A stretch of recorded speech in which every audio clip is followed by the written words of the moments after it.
Sistema é o nome que damos a um conjunto de elementos que formam um todo organizado. Qual o sistema que vivemos no Brasil?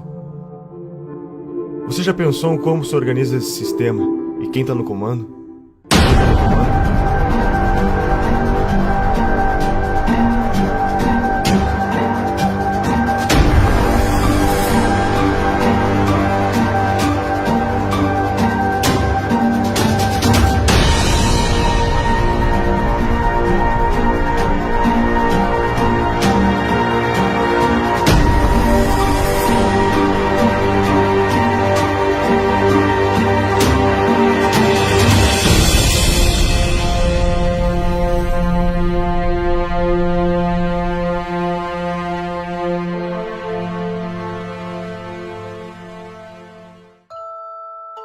Será que o que vivemos hoje é apenas uma grande farsa, onde a cada 4 anos temos que escolher sempre entre dois lados da mesma moeda?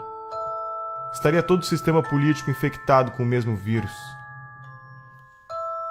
A história da nova democracia brasileira se confunde com o crescimento dessas ideologias de esquerda, pois os mesmos protagonistas que pautavam por esses ideais foram os que fundaram a nossa Constituição de 88, e são hoje os que estão à frente dos grandes partidos políticos no Brasil. Poder é fazer com que você seja obedecido, exercer sua autoridade por meio da influência ou da força. Existem 3 formas de exercer o poder em uma sociedade: o poder político-militar, o poder econômico e o poder intelectual. O que Marx propunha? O que os marxistas? Qual é o sonho dourado do marxista? Não é que não haja dominação, é inverter a classe dominante e a classe dominada. E para isso é preciso tomar o Estado por dentro. Espero que não tenha passado do point of no return, do estado de coisas além do qual é impossível voltar. Após a morte de Stalin, principalmente nos partidos comunistas em países democráticos, apostaram que a revolução se daria pela tomada dos espaços nos meios de propagação da mensagem, ou seja, pela conquista do poder intelectual. Conforme Gramsci, todos devem ser socialistas sem que se deem conta. Para se conquistar o poder, deve-se primeiramente conquistar as mentes e os corações das pessoas. E quem ficou com o PT, na verdade, foi o público, digamos assim, a base essencial e original do PT, que foi a intelectualidade, principalmente universitária. O PT surgiu com os intelectuais da USP, junto com o pessoal da Teologia da Libertação, um pouco, e a CUT. Mas ele, muito mais do que um partido de trabalhadores, ele sempre foi um partido de intelectuais, né? Então ele foi realmente o primeiro, digamos assim, intelectual coletivo, no sentido do Gramsci, a chegar ao poder no Brasil, tendo seguido a receita gramsciana exatamente, quase ipsis literis, né? Então vários fundadores do PT são intelectuais que, inclusive, foram os primeiros tradutores de Gramsci, que introduziram o Gramsci no Brasil. Há uma espécie de hegemonia do pensamento na formação dos nossos professores alfabetizadores. Eu diria que isso começa em meados da década de 80. E essa formação ela está no cerne do desequilíbrio educacional brasileiro. Os professores são formados nas universidades para aprenderem quem é Paulo Freire, quem é Emília Ferreira, quem é Marx, quem é Lenin, mas não tem a percepção do que é metodologia de ensino com evidência científica, como ocorre no mundo inteiro, né? Isso não é por acaso, né? E a tese tanto do Gramsci como os componentes da Escola de Frankfurt e da guerra de posição. Então as nossas universidades estão majoritariamente dominadas pelo pensamento de esquerda, e é lá que são formados os professores, é lá que é avalizado o livro escolar que vai para as escolas de todo o país. Introduziram o tal do sócio-construtivismo, que hoje sabe que o sócio-construtivismo não apenas imbeciliza a pessoa, mas cria até lesão cerebral, né? E quem foram os grandes agentes disso? Eu acho que o principal foi a editora Abril, com as revistas Escola, depois na Nova Escola e Sala de Aula, que eram órgãos do sócio-construtivismo. Por aí que entrou Emília Ferreira, Celestão Freinet, toda essa porcariada sócio-construtivista comunista entrou no Brasil através desse, porque era o único órgão que alcançava todos os professores no Brasil, né? Então, alguém culpou eles pelo que aconteceu? Não, eles não têm culpa nenhuma. o que acontece? Quer dizer, nós estamos saindo aí de quase 2 décadas, né? 20 anos de governo esquerdista. Né? Mais, né? Se a gente contar o período sob os tucanos e tudo, quer dizer, na verdade dá muito mais tempo aí sobre domínio da esquerda. Né? Então o que acontece? Quer dizer, nessas últimas décadas, o maior comprador de livros, né, do mercado editorial, né, quem foi? Foi o governo. Quer dizer, o governo, então, com as compras fenomenais que ele faz todos os anos para distribuir os livros paradidáticos nas escolas, quer dizer, ele se tornou a principal fonte de renda para muitas editoras. Né? Agora, tudo tem um preço. Né?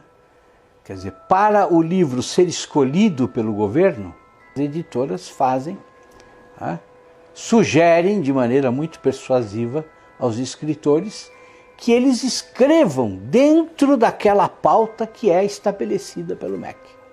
Né? Claro que o MEC oferece uma pauta. Né? Ele diz assim, olha, o livro para ser comprado precisa seguir este critério, e são critérios ideológicos. Você tem o gramscianismo aplicado ao mercado editorial muito semelhante ao mercado jornalístico, aos jornais, às revistas. O mesmo tipo de influência, de hegemonia. Você tem no mercado editorial 50 anos, pelo menos, de hegemonia da esquerda no mercado editorial. Isso significa que livros liberais, conservadores, são violentas exceções. Em 2008, a revista Veja publicou uma pesquisa que foi realizada pelo Instituto Census, que comprovou tudo aquilo que a gente já sabia, né? Que, de fato, as escolas, as universidades estão sendo usadas para fins políticos, de propaganda política e partidária. Essa pesquisa do Instituto Census, ela mostrou que 80% dos professores reconhecem que o seu discurso em sala de aula é politicamente engajado. Isso é um número impressionante e que corroborou uma pesquisa feita em 2004 pela Unesco. Então, os dados dessas duas pesquisas são convergentes e mostram que para 78% dos professores brasileiros na educação básica, a principal missão da escola é formar cidadãos. E para apenas 8% é transmitir conhecimento, transmitir as matérias aos estudantes. Essa pesquisa, tanto do Instituto Census como da Unesco, comprovaram essa percepção generalizada que existe de que, efetivamente, as escolas estão sendo usadas para fins de propaganda política, de doutrinação e propaganda política partidária. Professor de filosofia, concursado. O professor não pode agir em sala de aula como um militante. Ele é um servidor público, ele é um agente do Estado.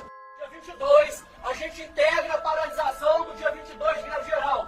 E o Estado, de acordo com a Constituição Federal, o Estado brasileiro, ele é politicamente neutro.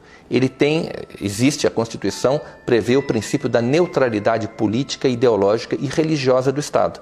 Então não cabe ao professor, no exercício das suas funções, fazer propaganda de partido político, por exemplo.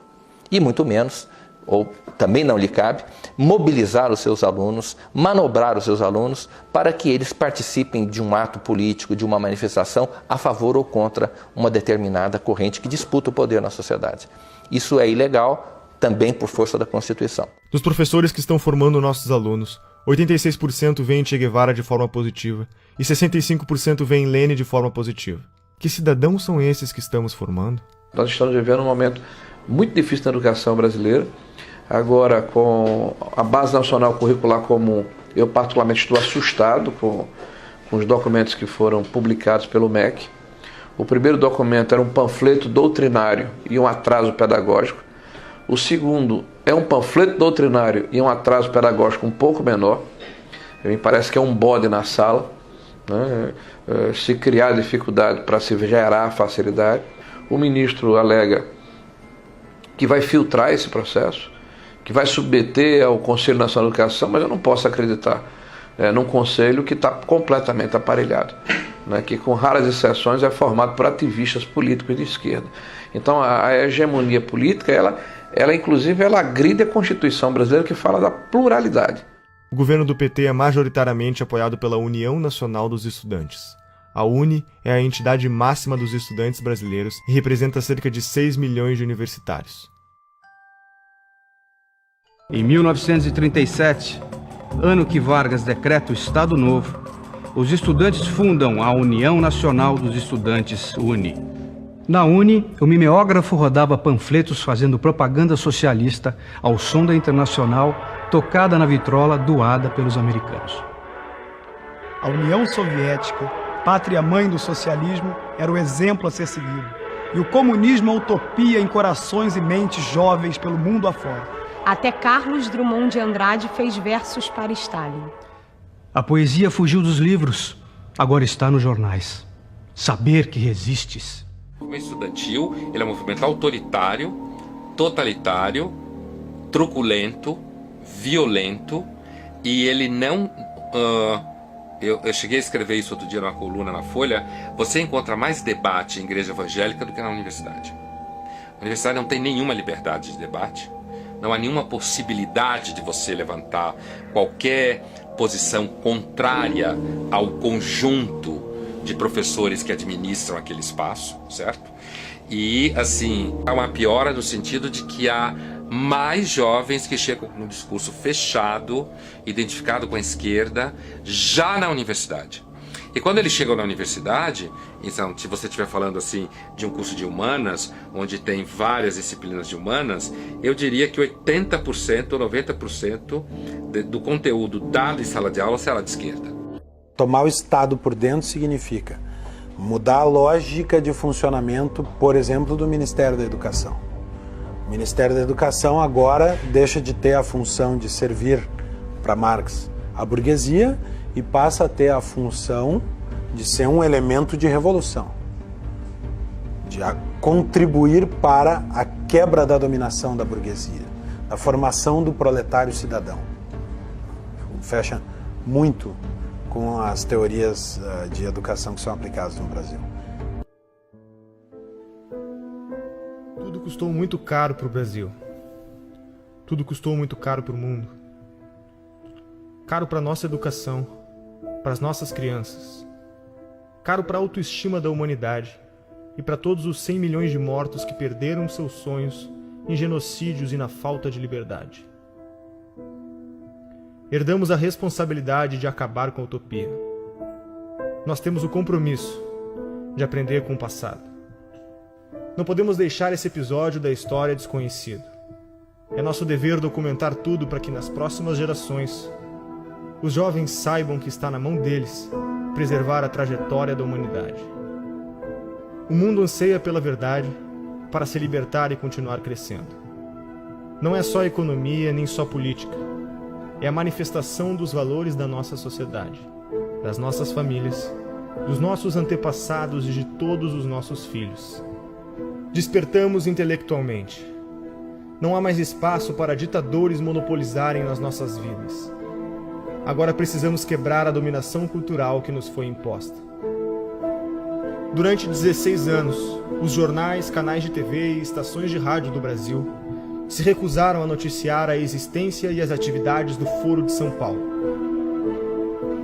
O Brasil parecia estar preso entre as malhas de uma articulação criminosa, que envolvia ao mesmo tempo a totalidade dos partidos de esquerda latino-americanos, a classe jornalística nacional, o sistema de ensino, as principais gangues de narcotraficantes do continente e uma parcela nada desprezível da elite política e financeira internacional.